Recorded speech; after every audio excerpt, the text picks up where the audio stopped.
Functions of cerebrum. Cerebrum है brain का part, actually 4 brain का पार्ट, जो कि सारे जो इंटेलेक्चुअल जो काम होते हैं, थिंकिंग, मेमोरी, ये सारे काम सेरिब्रम करता है। तो सेरिब्रम ही एक्चुअल में वो पार्ट है जो हमारी इंटेलिजेंस इन सब के लिए रेस्पॉन्सिबल है। तो cerebrum is the largest and highly developed part of the brain. Cerebrum is the centre of higher cognitive function, जैसे कि thinking, reasoning, problem solving, decision making, ये सारे सेरिब्रम में ही होते हैं। तो सेरिब्रम मतलब सारे जो दिमाग के एक्चुअल में काम होते हैं, जो हमें लगते हैं, जो दिखते हैं, सोचना, समझना, डिसीजन लेना, ये सारे काम होते हैं सेरिब्रम में।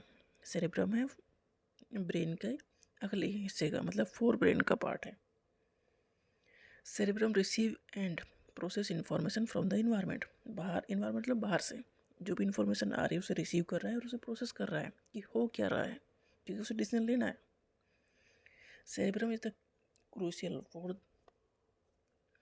The formation, storage and retrieval of different type of memory. जो मेमोरी हमारी है उसका बनना, स्टोर होना, और जब ज़रूरत है वो याद आ जाना, वापस रिवाइंड हो जाना, रिट्रीव हो जाना, ये काम भी सेरेब्रम का ही है। मतलब मेमोरी को मेंटेन करने का काम भी मेमोरी है, थिंकिंग है, रीजनिंग है, सारे काम ब्रेन में होते हैं। क्योंकि जहाँ रीजनिंग, थिंकिंग होगी वहाँ मेमोरी की जरूरत पड़ेगी, क्योंकि जो पहले से हमने स्टोर किया है वो हमें चाहिए।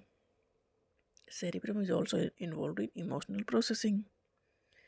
इमोशंस में भी यही खेलेगा। सेरेब्रम इन्फ्लुएंस करता है हमारा behaviour, personality and social interactions. देखो, सोच समझ के हम जो काम करते हैं उसका इफेक्ट हमारे ऊपर पड़ना ही पड़ना है, हमारे बिहेवियर में पड़ना है, हमारी पर्सनालिटी में पड़ना है, हमारे इंटरेक्शन में पड़ना है, लोगों से हम कैसे डील कर रहे हैं, क्योंकि हम प्रोसेसिंग कर रहे हैं बहुत सारी चीज़ों को, इन्फॉर्मेशन को, तो हमारा उस तरह से इंटरेक्शन भी होगा। तो ये सारे काम हैं सेरेब्रम के।